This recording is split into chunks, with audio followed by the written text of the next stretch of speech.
Rua Azusa, 100 anos. Numa distribuição Quebar.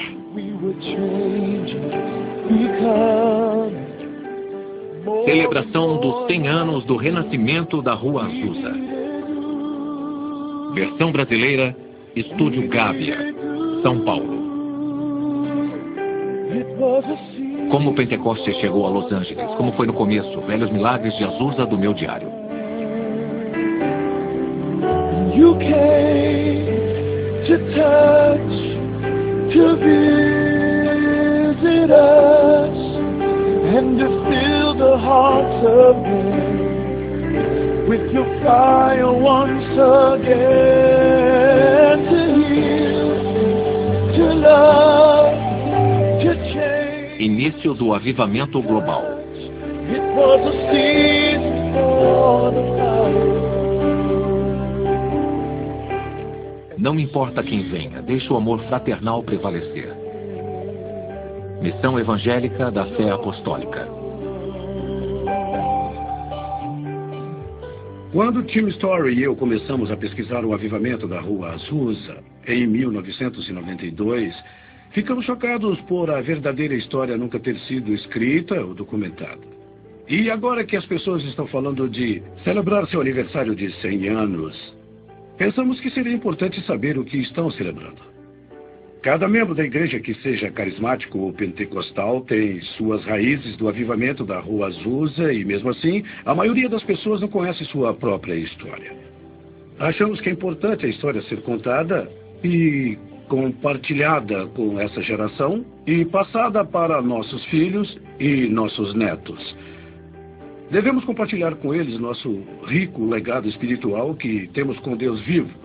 Quem somos? Por que oramos como nós oramos? Por que adoramos como adoramos?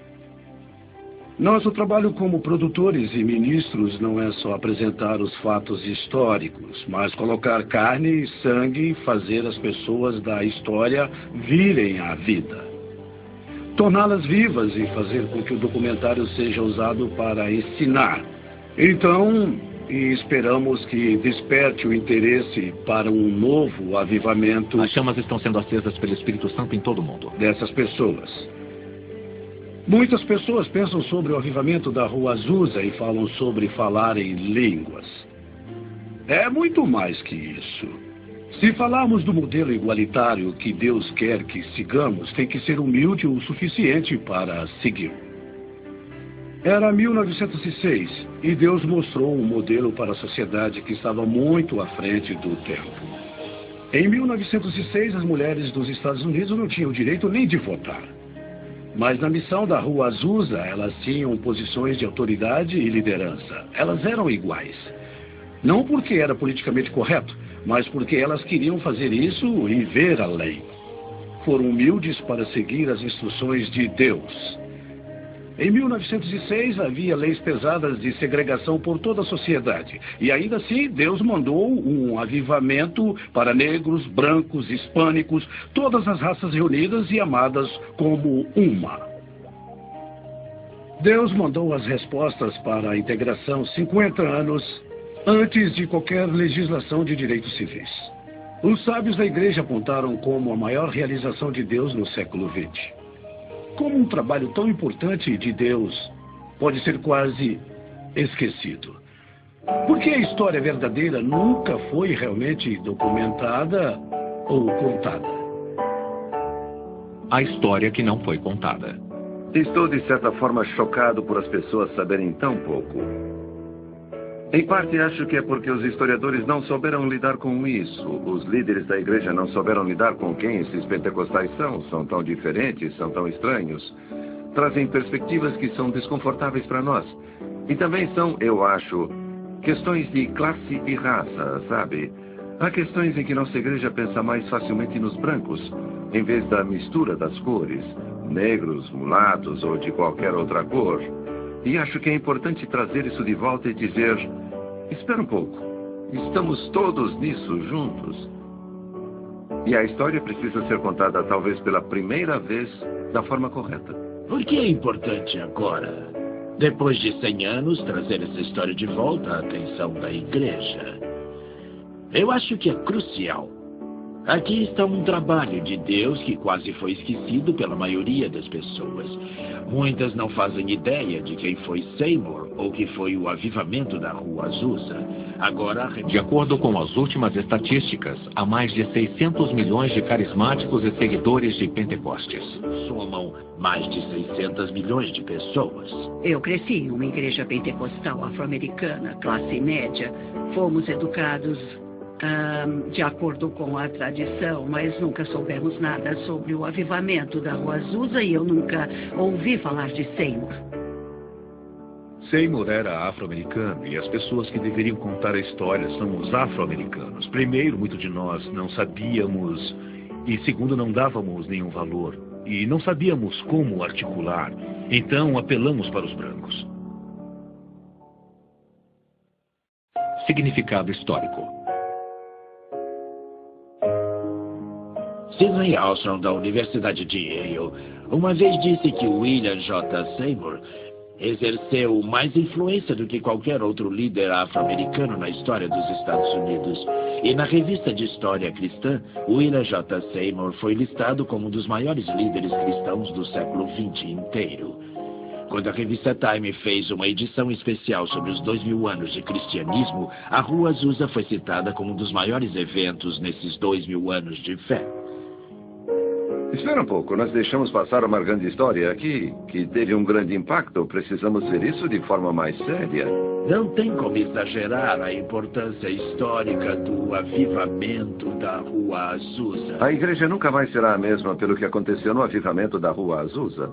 O avivamento da Rua Azusa deve ser lembrado porque foi a criação da experiência pentecostal como nós conhecemos hoje nos Estados Unidos e em todo o mundo.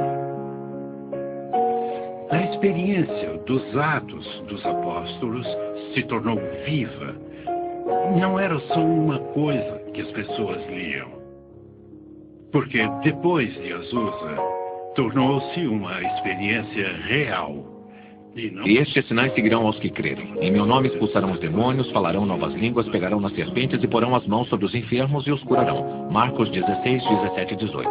Para parar e pensar no reino de Deus, principalmente no mundo pentecostal, e fazer uma pergunta. O que Deus estava fazendo na Rua Azusa? Qual era a intenção do coração de Deus? O que Deus queria nos dizer com esse pequeno grupo de pessoas? E o que havia neles que levou a essa expansão do poder do Espírito Santo? O Espírito de Deus era tão forte na Rua Azusa que às vezes as pessoas caíam a um quarteirão do prédio pela convicção para pagar seus pecados ou pelo poder do Espírito Santo. Para os luteranos, o endereço era Wittenberg University. Para os wesleyanos e metodistas, era Aldersgate, em Londres. Para os pentecostais e carismáticos, a Rua Azusa 312 será o endereço mais famoso do mundo.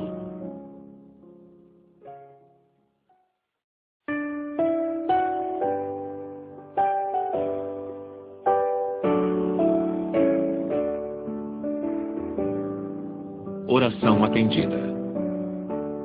O Dr. Vincent Synan disse que, para os cristãos, a Rua Azusa 312 seria um dos endereços mais famosos do mundo. E o historiador Sidney Armstrong disse que Seymour exerceu mais influência sobre os cristãos americanos do que qualquer outro líder negro. E começou aqui, há mais de 100 anos, no que era então Rua Bonnie Bray 214. O endereço foi mudado para o atual Rua Bonnie Bray 216. Esta é a casa e o lugar em que tudo começou. Como em Atos 2, versículo 4, eles falaram em línguas. Esta casa da Rua Bonnie Bray 216 é a última estrutura física que sobrou relacionada ao avivamento da Rua Azusa.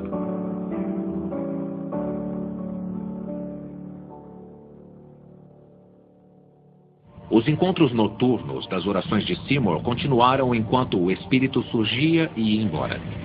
Seymour então foi atrás de Lucy Farrell, que já era batizada, e J.A. Warren. Ambos moravam em Houston. Abril de 1906. Evan Roberts, com exaustão, se aposentou do Ministério Público. 6 de abril. Seymour e seu grupo entraram em uma abstinência de 10 dias determinados a conseguir mais de Deus. 8 de abril foi um domingo de Ramos. Segunda, 9 de abril de 1906. Seymour visita Lee em sua casa por volta das 18 horas para orar por sua recuperação de uma doença. Lee se sente bem melhor e pede para receber o Espírito Santo, com o esperado sinal de se sentir preenchido por ele. Em resposta à prece de Seymour, Lee começa a falar em línguas. Ambos ficam extasiados. Seymour e Lee vão até Bonnie Brae para o encontro. Seymour começa com um louvor e depois, como é lembrado, com uma prece da congregação e vários testemunhos.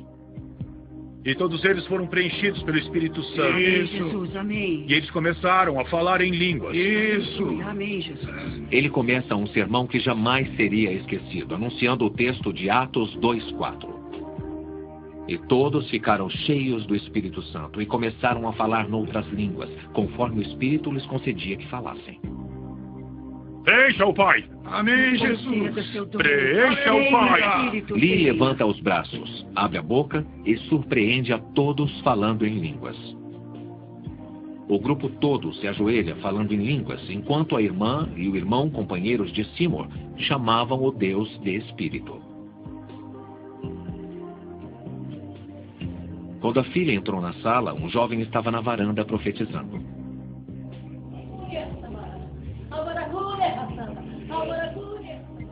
Jeannie Evans Moore, que morava na casa da frente, começou a falar em línguas. Jeannie não sabia tocar piano, mas preenchida com o Espírito, ela tocava lindamente.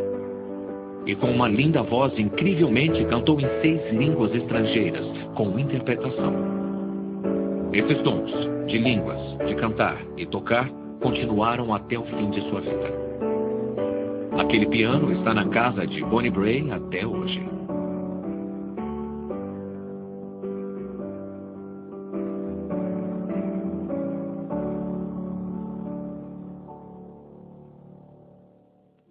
Há divergência sobre como e quem foi preenchido primeiro pelo Espírito naquela noite.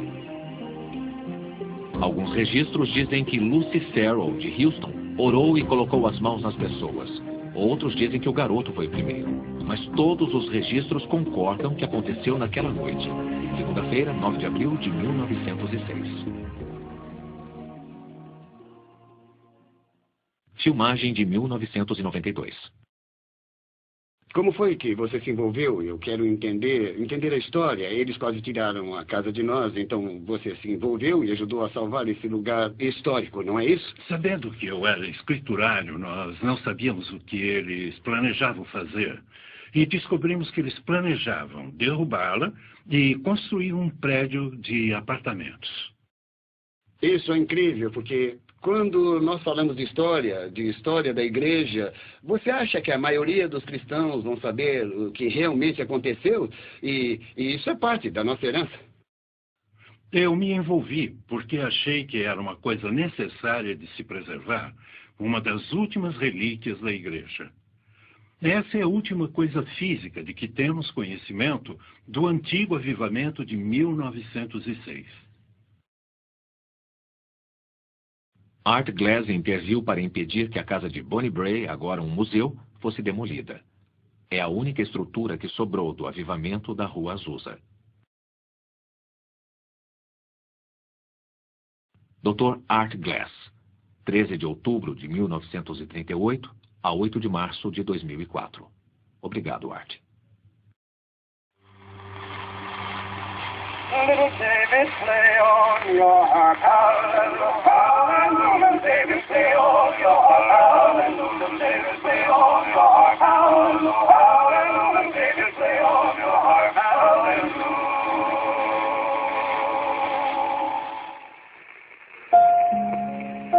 Legado esquecido. A história das mulheres de Azusa. O legado esquecido. O ano era 1906, mais de 4 décadas antes de elas conseguirem o direito de votar. No entanto, na missão Azusa, essas mulheres participaram e dividiram responsabilidades. Elas eram iguais. Não porque era politicamente correto, mas porque elas foram levadas a ser assim. Um grupo de mulheres foi ajudado por Deus a se encaixar no avivamento de espírito e foram para o mundo. E para falar a verdade, essas mulheres ajudaram os futuros líderes a serem preenchidos e ensinados. Essas mulheres foram absolutamente essenciais para o avivamento e teria sido um avivamento completamente diferente sem elas. Alguém como Lucy Farrell, foi ela que contou a Seymour como ser preenchido. Foi ela que Charles Parham usou para colocar as mãos e tirar as doenças em Houston, Texas, onde as pessoas foram preenchidas. Foi ela que Seymour chamou e fez com que fosse a Bonnie Bray para que as pessoas fossem preenchidas. E como ninguém sabe seu nome, não pudemos encontrar uma foto dela. Lucy e algumas dessas grandes mulheres de Deus. Suas contribuições nunca foram honradas, seus nomes nunca foram citados, a história delas nunca foi contada. E temos que dizer por quê. A história foi escrita sem as mulheres, a maior parte dela foi escrita pelo homem. E em boa parte dessa história, as mulheres foram esquecidas. Muitos líderes do movimento pentecostal diriam se tivessem contado a história. Eu fui tocado por essa mulher, eu recebi o Espírito Santo pelas mãos dessa mulher. Você não pode ter o Azusa como ele aconteceu, sem o forte apoio das mulheres. Elas foram cruciais para o avivamento. Pelo sucesso, temos que olhar igualmente para homens e para mulheres. Sem o sacrifício delas, sem o apoio, sem o desejo delas de levar o evangelho, às vezes, para lugares que os homens não queriam ir, não veríamos o movimento que vemos hoje. Essas mulheres não oram apenas, elas esperam que Deus responda. Então, quando oravam, procuravam uma resposta específica de Deus. Se você realmente estudar o avivamento, verá que teria sido diferente sem as mulheres.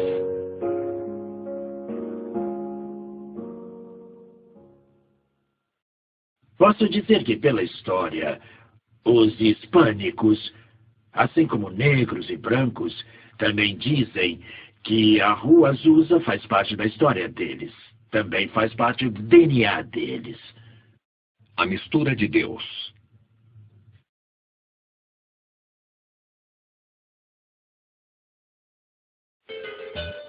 Não existem muitos nomes hispânicos que aparecem na missão da Rua Azusa. É realmente uma tragédia e acho que há uma razão para isso. Também acho que é importante reconhecer que aqui, na parte sudoeste dos Estados Unidos, há diferenças de classes que são desconsideradas dentro da comunidade latina. Existem aquelas pessoas que têm seus traços da Espanha, por exemplo, e há também os indígenas, que são nativo-americanos. Eu tenho duas enteadas, uma com descendência hispânica e outra nativo-americana. E isso cria questões culturais interessantes entre elas dentro da minha casa. Também tem o caso das pessoas que chamamos de califórnios. São pessoas que eram da Califórnia antes de se tornarem mexicanas. Considerando que eles tinham terras e direitos na Califórnia, eles eram da linhagem espanhola e tinham concessões de terras. E esses três tipos de pessoas apareceram na missão da Rua Azusa. E acho que é uma prova da diversidade latina que havia em Los Angeles. Os hispânicos estavam lá desde o começo da Rua Azusa.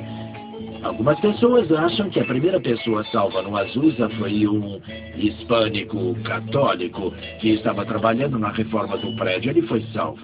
Vamos dar uma olhada na história. Posso pensar em três famílias em particular. Uma delas era de Abundio Lopes e sua esposa Rosa. Quando sua esposa se junta a William Seymour, ele começa a pregar em vários lugares, todas igrejas de língua espanhola.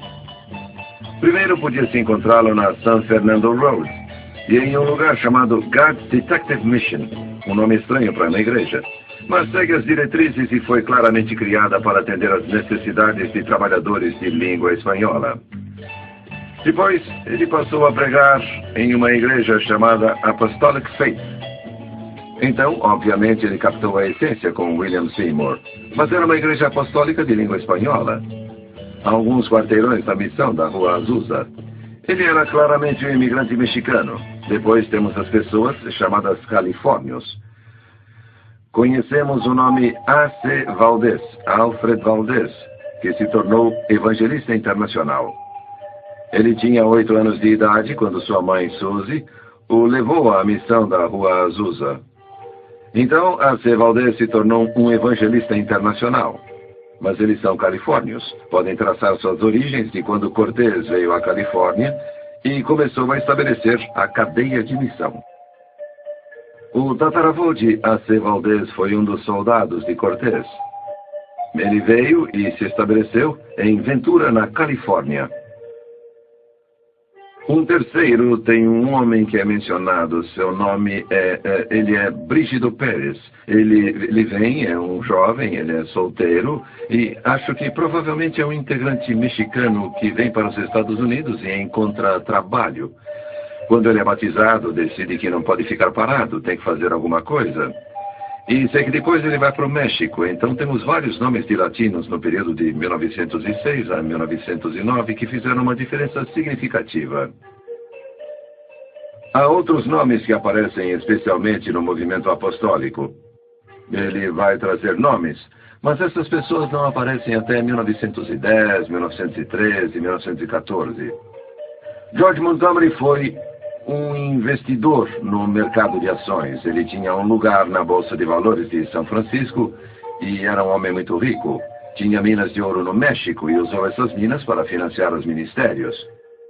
Certamente, George Montgomery foi uma grande influência na liderança do irmão Olazábal e de Juan Lugo na experiência pentecostal. E Olazábal se torna muito importante no pentecostalismo, ministrando entre principalmente mexicanos e americanos. Mas não só com eles. Em todo o sudoeste americano, tudo até Nova York.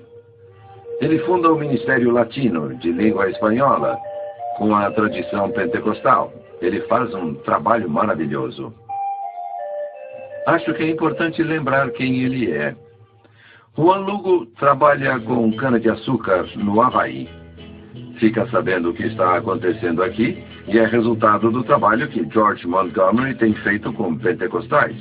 Ele entra em contato e vem para a Rua Azusa e acaba em Porto Rico. Então estabelece seu trabalho em Porto Rico e Nova York.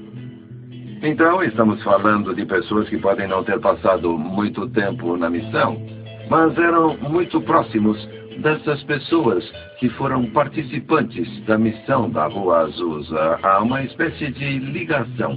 Muitos mexicanos foram para a Rua Azusa e o movimento pentecostal se espalhou por todo o México e Estados Unidos.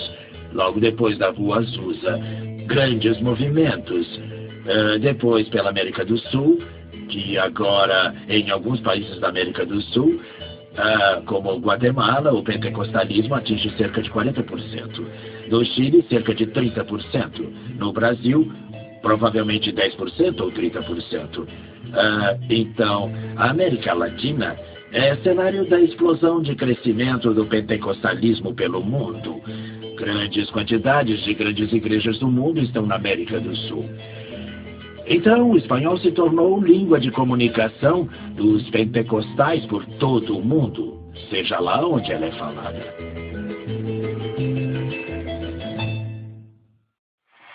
Nobody knows the Almighty. Nobody knows but Jesus.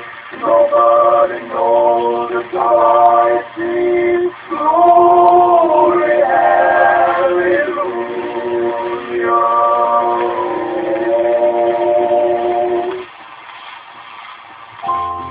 Preço pago.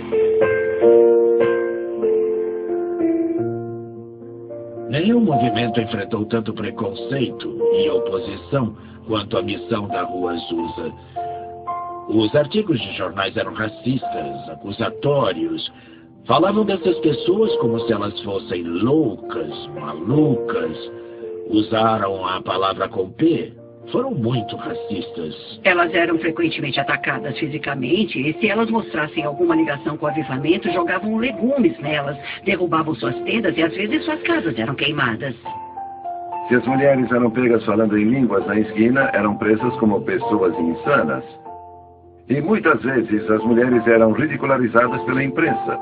Falavam constantemente para elas que elas eram indecentes, porque rolavam no chão, e o vestido delas podia subir um pouco. Teve até um artigo de jornal que falava que elas deitavam no chão e balançavam os pés no ar, de forma que não se encontrava em nenhum outro lugar de Los Angeles. A polícia teve de aparecer e fechar o lugar. A pior declaração que foi dada foi por G. Campbell Morgan, que chamou o movimento pentecostal de último vômito de Satã. Depois outros falaram de bruxaria, possessão do demônio. O primeiro livro contra o movimento chamava Demon and the Tongues, de Alma White. Então os pentecostais tiveram que lidar com duras críticas da imprensa e das igrejas. Na primeira passeata de estudantes, havia batistas em cavalos, acompanhando os pentecostais, atirando nos pentecostais que estavam no movimento. Houve muita perseguição naquele dia. Além da oposição, a imprensa e as igrejas eram violentas. Há muitas referências de histórias de crianças sendo queimadas, pedras sendo atiradas em pastores. Eles espalhavam excrementos de cachorros nas teclas do piano. Eles derrubavam as tendas e algumas pessoas ainda eram mortas. O grupo todo pagou um preço porque eles não eram queridos em Los Angeles. Eles pagaram um preço bem alto por Pentecostes. Se você se virar para Deus, Ele se vira para você. Se acreditar nele, Ele manda seu poder para a sua vida.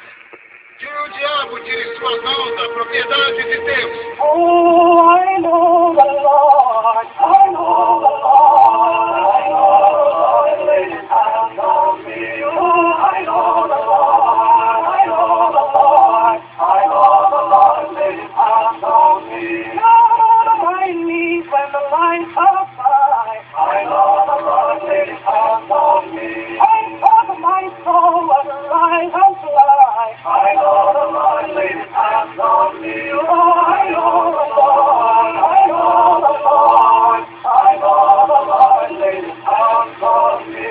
Oh, I know the Lord. I know the Lord. I know the Lord laid his hands on me. Aquele que acredita em mim deve fazer o que eu faço. Eu faço, e muito melhor do que isso. Ele deve fazer o que Cristo fez. Cristo libertou as pessoas, Cristo as tocou, e elas se curaram. Elas o tocavam e se curavam. Glória. Uma das coisas mais importantes da Rua Azusa é que acabou com a teoria de que existiam, desde Santo Agostinho, que a ideia dos milagres, sinais, maravilhas, línguas, interpretações vinham de demônios, acabaram. Mas o avivamento da Rua Azusa trouxe de volta à vida da igreja moderna o dom do Espírito Santo, o carismático, os milagrosos trabalhos do Espírito Santo. Então a mulher se virou e disse: ó Deus, salve a minha alma, entre em meu coração, cure o meu corpo aflito da tuberculose, eu te peço com essa voz fraca. O Espírito de Deus veio para mim, e eu senti em cada pedaço da minha carne mortal. E o poder de Deus é tão grande que ele me levantou da cama, e eu comecei a gritar de felicidade, salva pelo Espírito de Deus. E Deus nunca falou. Essa geração de ministros curadores foi formada da fundação do avivamento da Rua Azusa. E você, leve meu poder de cura para a sua geração. E eu sabia. Centenas de aleijados, centenas. Centenas de cegos e surdos. 40, 50 mil pessoas estavam lá. E essa pessoa foi transformada do jeito mais incrível. E quando comecei a pregar para o mundo, de repente, aquele aleijado começou a se esticar. E você podia sentir os ossos se quebrando. Eu vi uma coisa que não tinha visto até aquele momento da minha vida e depois vi centenas de vezes repetidamente. Eu vi mães levando suas crianças aleijadas, tirarem os aparelhos de suas pernas e dizerem: ande. Não tem como descrever. Quer dizer, elas estavam de pé em questão de minutos. Havia centenas de aparelhos, muletas que auxiliavam centenas de pessoas em todos os tipos de doenças. A Rua Azusa representou não apenas o batismo no Espírito Santo e falar em línguas, apesar de ser a maior atração, mas apesar de sinais e maravilhas e milagres de todos os tipos, houve coisas incríveis que aconteceram. Uma vez uma parede foi coberta por muletas e aparelhos de pessoas que haviam sido curadas na Rua Azusa. E histórias de milagres e sinais foram contadas. As pessoas podiam sentir o poder do Espírito Santo a 2 ou 3 quarteirões antes de chegar ao prédio. Eu acho que foi o jornal Times que disse que se isso deixava bravo para ver exatamente o que era. E disse que nos encontros haviam crianças dançando com o Espírito e profetizando. E ele disse, como crianças como essas, isso deve ser real. Crianças não agem assim, ele disse, não falam assim.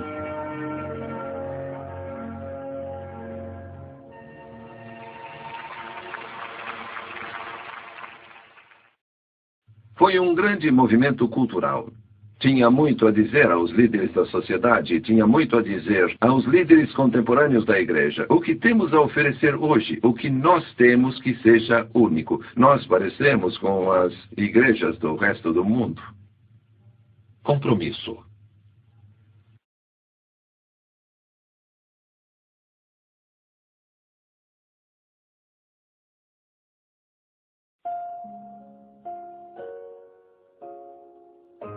Se a religião não se torna transformadora, então não vale a pena ter. Seymour fez uma declaração profética sobre as mulheres e disse que o tipo de consagração que era evidente na Rua Azusa não era evidente desde o tempo de Pentecostes. Então ele reconheceu que isso foi uma coisa de Deus. Ele viu isso como uma coisa sobrenatural do Espírito de Deus sobre as mulheres, de forma que não havia sido visto na igreja desde o tempo de Pentecostes. Então ele sabia muito bem que isso era uma coisa que o Espírito Santo estava realizando. Acho que Seymour, por causa de sua humildade, pensou que ele não podia fazer nada além de usar essas mulheres, porque ele viu isso como o Espírito Santo operando nelas. Então encontrou lugares para elas no ministério e as incluiu na administração do Ministério do Avivamento. Ele permitiu que elas pregassem desde o começo.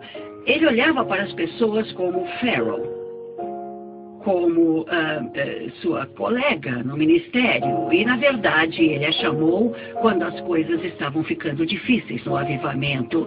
Ele pediu sua ajuda, então ele a via como igual. Ele recebeu Florence Crawford no ministério e ela ficava como líder na Califórnia. Então, ele era muito aberto em relação a usar mulheres de várias formas que não haviam sido usadas antes. Derramarei o meu espírito sobre toda a carne, vossos filhos e vossas filhas profetizarão. Joel 2:28. Como as mulheres da missão de Azusa tinham posições de liderança e autoridade, uma década antes do 19º Amendment, dando às mulheres o direito de voto nos Estados Unidos, nos anos seguintes, gradualmente, essas igualdades foram diminuídas.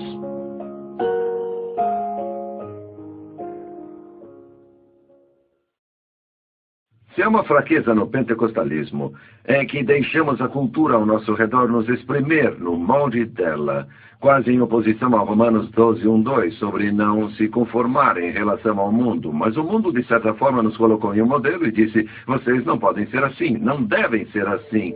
E aí, como resultado, nós abrimos mão de várias coisas que nos tornaram o movimento que somos. Os pentecostais eram considerados fanáticos, eram considerados de classe baixa, eram considerados sem educação.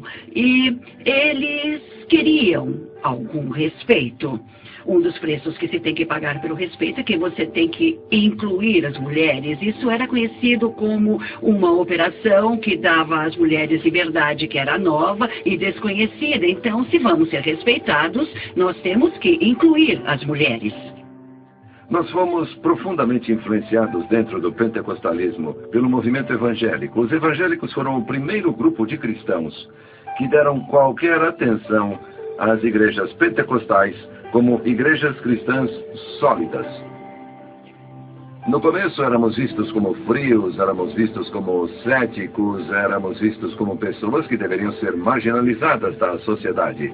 E foram os evangélicos que vieram para nós quando formamos a Associação Nacional de Evangélicos e disseram: vocês podem nos ajudar e nós ajudamos vocês. E esse reconhecimento valeu muito para nós. Havia uma revolta contra a ideia moderna de mulheres e a liberdade e as coisas que vinham junto, mas ao mesmo tempo o movimento queria ganhar respeito porque desde o começo eles lutaram e eram vistos como causadores da diferença. Então os pentecostais eram considerados o mal e eles não queriam mais ser vistos dessa forma. O papel das mulheres mudou conforme as igrejas foram ficando maiores. Não as coloquem no púlpito, não permitam que elas tenham palavra igual ao governo da igreja. E acho que parte disso foi um acordo dos evangélicos, que sempre foi considerado principal, as mulheres manterem o silêncio na igreja, e eles não veem o livro de Joel e o livro dos Atos da mesma forma que os pentecostais. Uma troca por serem aceitos no movimento evangélico era a mudança da posição das mulheres. E, infelizmente, acho que os pentecostais foram levados a não lutar, a se acomodar pelo fato de que o que realmente o torna pentecostal é ser batizado no Espírito e, em muitos casos, que tenha falado em línguas. Quando estamos em Cristo, os outros sabem, nós sabemos. As pessoas que nos observam sabem. Na verdade, só estamos realizando as orações de Jesus. É o que todos nós queremos. É o que todos nós queremos que o mundo acredita. Esse é o objetivo do grupo. O objetivo do grupo não é só se reunir para ficar juntos. Eles se reúnem para o mundo ver. Aparentemente todos se reúnem. Aqueles que se chamam de cristãos se reúnem. Gálatas 3:28. Não há judeu nem grego, não há escravo nem livre, não há homem nem mulher, porque todos vós sois um em Cristo.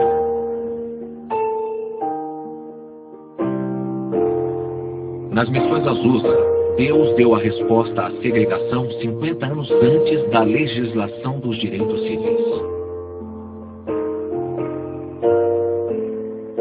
O amor, a unidade e, alguns dizem, o poder não duraram.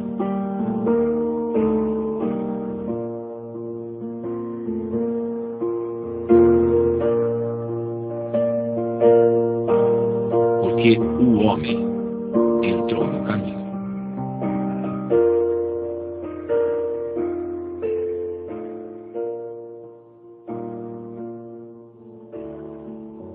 A crença, eu acho, nas possibilidades que estavam disponíveis em uma sociedade como esta em que vivemos. Aqui vivemos em segregação, mas ele disse, não precisa ser assim na igreja, podemos fazer melhor.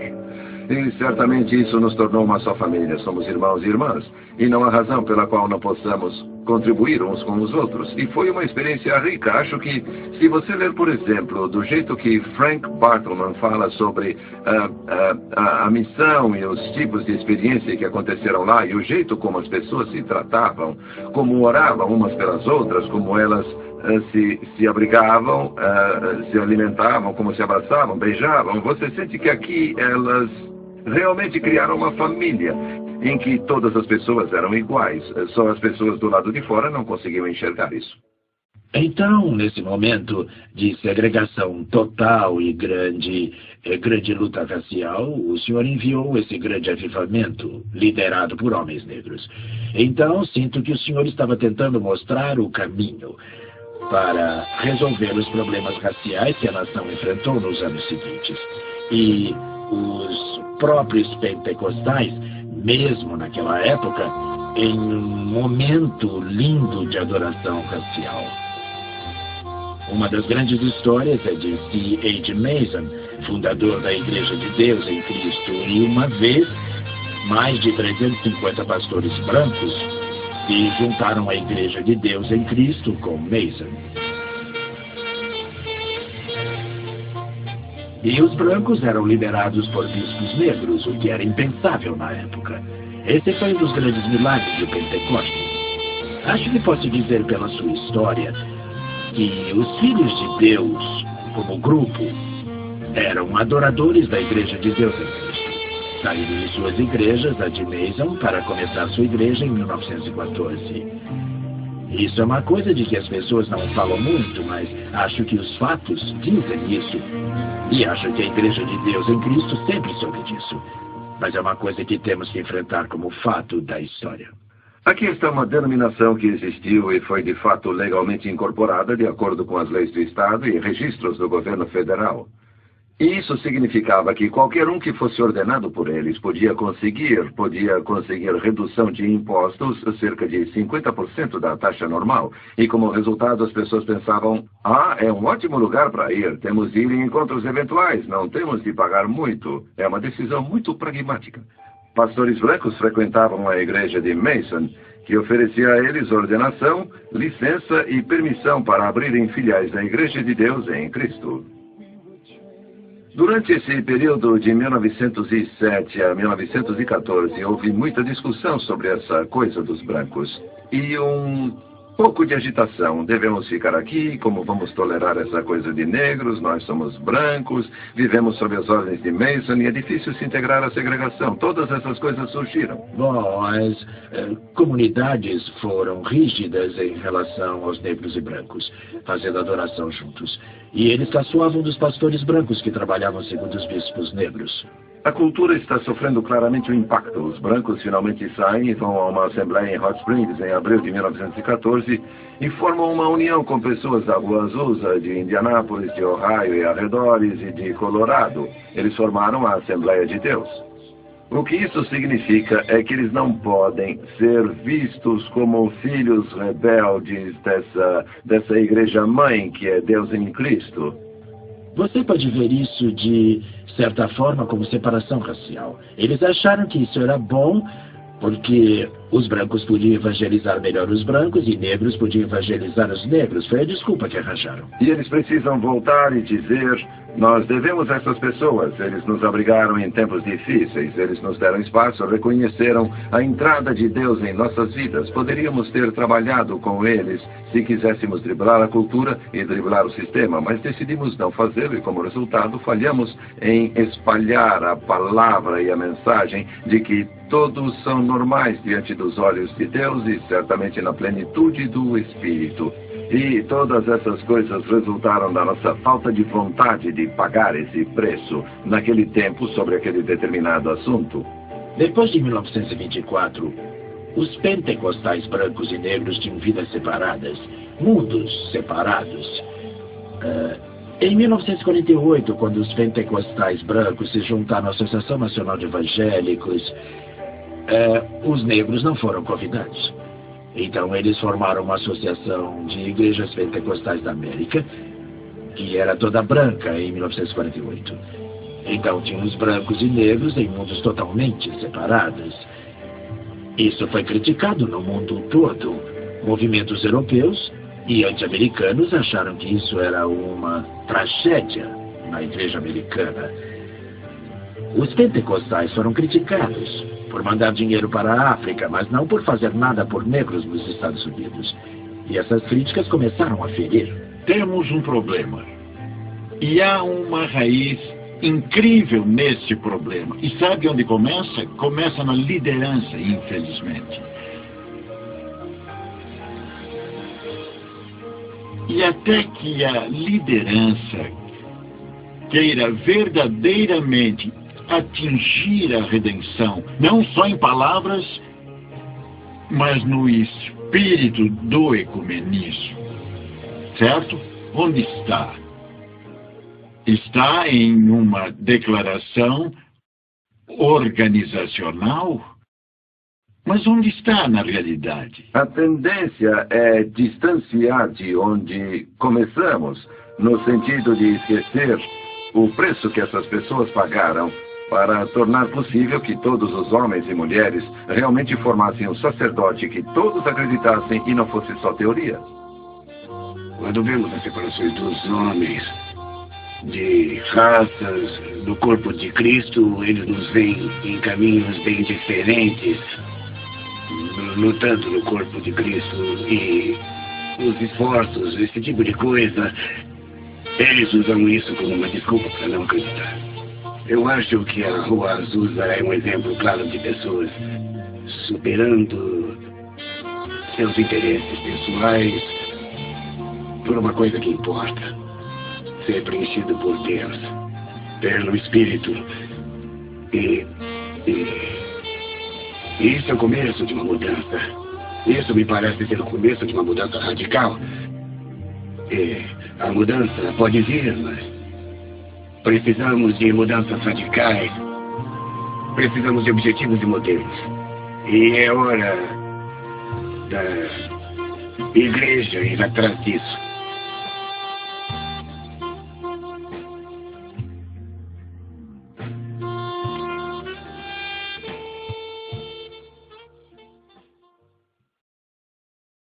Em 1914 tomamos rumos diferentes, mas o Senhor nos uniu novamente. Reconciliação. Um novo começo.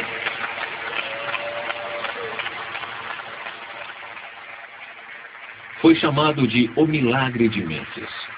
Depois de anos de separação, em 1994, alguns líderes da Assembleia de Deus e da Igreja de Deus em Cristo se uniram para a reconciliação. Nós acreditamos que o Espírito Santo intencionalmente nos deu a Rua Azusa como caminho e indicação do que deveríamos nos tornar. Não podemos desfazer a história de racismo que se seguiu depois do avivamento da Rua Azusa, mas podemos, com a ajuda do Senhor, escrever um capítulo novo e melhor e nos comprometermos com isso. E com sua graça, ajuda de seu perdão, encorajamento e generosidade, conseguiremos. Mas Deus vai nos ajudar a mudar, porque Ele quer que a igreja seja tão inclusiva quanto sua própria graça. Então, vamos unir nossas mãos e corações e começar a jornada retomando a solidariedade da Rua Azusa e depois pedindo ao Espírito Santo para registrar o exemplo brilhante de fraternidade entre todas as raças e pessoas da igreja pentecostal norte-americana nos anos que se seguirão. Em nome de Jesus. Com isso, a Assembleia de Deus se compromete e pede que se juntem a nós. Deus os abençoe. God said, I want you to know the Holy Ghost is my great unifier. I don't care where you come from. I can speak your language. Oh. And He has reconciled us by the power of the Holy Ghost. Don't let nobody tell you that the most important thing in our experience is our skin texture. The most important thing is the power of reconciliation that we have in the Holy Ghost. Lord, make us one. One in the Holy Ghost. One.